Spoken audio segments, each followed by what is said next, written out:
Hey there, Byland here, and welcome back to another video. Today we are talking about Record of Grancrest War, Episode 7, The White Prince. So if you haven't seen that episode, I highly recommend you go watch it. And then once you're done watching it, come back to my video and resume where you left off. Now this pretty much just starts off with Theo needing to convince Lord Ladvan to pretty much either surrender or fight. And he was willing to meet with Theo because he heard what kind of character he is. Well, Ladvan. Hang on, let me rephrase that. Ladvan knew what kind of person Theo was and was willing to meet with him because he was proclaimed to be a hero, but never knew why. And in the end, he actually finds out why, because he actually ends up swearing allegiance to Theo with nobody having to die. I kind of liked Ladvan's character because he was loyal to his faction, but he was more loyal to his people. Like, the people didn't care who he served under, if it was the Alliance or the Union, they just wanted to be under him. And hearing this, Ladvan has a change of heart and decides to join the Union and wants to serve under Theo. But Theo's like, I can't accept that request, because he's serving under Villar, so he can't really have a lord under him. So until the time is right, Ladvan pretty much promises to be with the Union until Theo can have a lord under him. That's not. That's just the first part of the episode. I do feel like this will come in handy at some point. Like, it might come up handy in the battle against Marine. Maybe a future battle with a Chaos Demon or something. This will come in handy, and this will help Theo in the future. I know that. The second part I want to talk about is the Lords of Lords meeting, or the Lords Congress.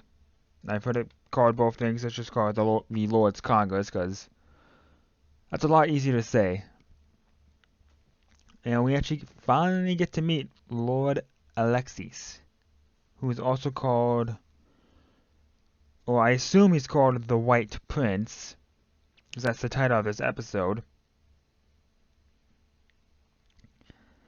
And basically, we get to see how Alexis reacts to when he sees Saluka, and he pretty much thanks her for saving him, but she's kind of worried that he's going to be angry because she failed to save the Archdukes.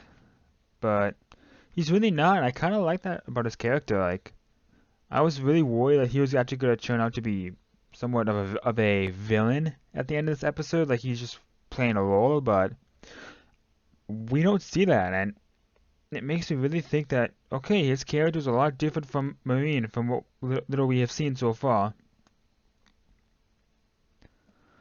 He also gets to meet Theo and wants to have a private conversation with him, but Theo's like, I can't accept that. We're not high enough rank. We're not worthy. I'm laughing because you'll find out later on in this video. Some time passes, there's dancing. Velar's like, wants to introduce Theo and Saluka to somebody. And that person is Rossini, the lord from Theo's hometown. Yeah, we get to see a look on Theo's face, which it's something we have never gotten to see before. We have never seen Theo mad. Like, just the look on his face, like, oh, jeez, what did this man do to you? Like, it was disgust, it was anger. You could feel the anguish and despair and the anger coming from Theo. I don't mean to sound weird, but you can just feel like, okay, this person is evil. I don't know what he did to Theo and Theo's parents, Theo's fellow villagers, but holy mackerel, it has got to be awful. Like, you never see that face in anime unless somebody did something awful to you.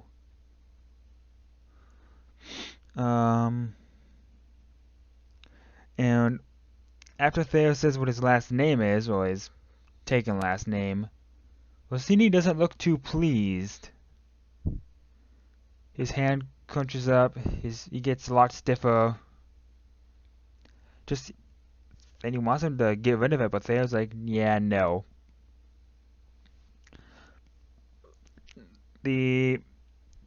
Now, let me move on to the next part. This is the fourth, I believe. Theo talking to Rossini was the third part I wanted to talk about. Now for the fourth, is that it seems Alexis, I think that's his name, seems to really respect Theo and what he stands for, and what he has accomplished. Because he's like, oh, I just was pretty much born into my role. Theo, on the other hand, got up to Viscount through your own accord. And he really respects Theo for doing that. Just like, they're building this character up to be somebody really amazing. Like, he says, like, he respects Theo for what he did for giving up his court rank and his land just for Saluka. And we can tell that, oh, he's talking about he did this out of love. Theo, on the other hand, is completely clueless. But Saluka's blushing the entire time because, oh, she kind of knows what's going on. And we get to find out that Alexis, I don't know how to pronounce his name. I'm sure we'll hear it in the next episode and I will work on it. But we get to find out that he is actually still in love with Marine. And just in case some of you may have forgotten, Alexis is the leader of the Union. Marine is the leader of the Alliance. And in the first episode, they were supposed to get married, but the chaos went crazy and killed the two of the Archdukes, so the wedding was off for some reason. Like, if a third party kills, like, two different leaders, why will those two leaders fight? It just doesn't make any sense. So, but that's besides the point. Like, I really liked Alexis's character. He seems to be very noble, very trustworthy. He doesn't seem to be very strong, so he's not very. So if he gets into a fight, he's pretty much going to be screwed. Which, speaking of a fight, when he was this is the final thing I wanted to talk about, and that is when he's leaving Theo's staying for the time being for the Lord's Congress. Some assassins come, and they apparently are there to kill Theo. Yeah, like, this doesn't really go well for the assassins, that is, because Theo, Saluka, I'm trying to think, there was one other guy, I can't remember what his name was. He was that little black cat from episode, was it 3? I think it was either episode 2 or episode 3. Yeah, it was episode 2. If I could find my notebook where I wrote that down, I would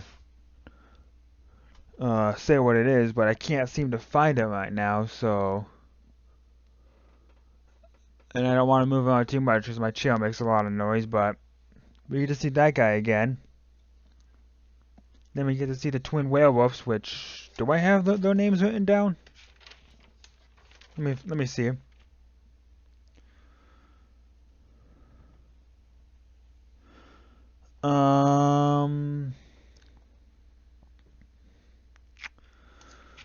Let's see, where are their names? That's not it. Sorry about this. I want to make sure I get all the names. Emma and Luna. Those are their names. Emma and Luna help out with the assassins as well, because there's the werewolves. And we get to see Irvin appear out of nowhere, because apparently he was being held back by an assassin who got away.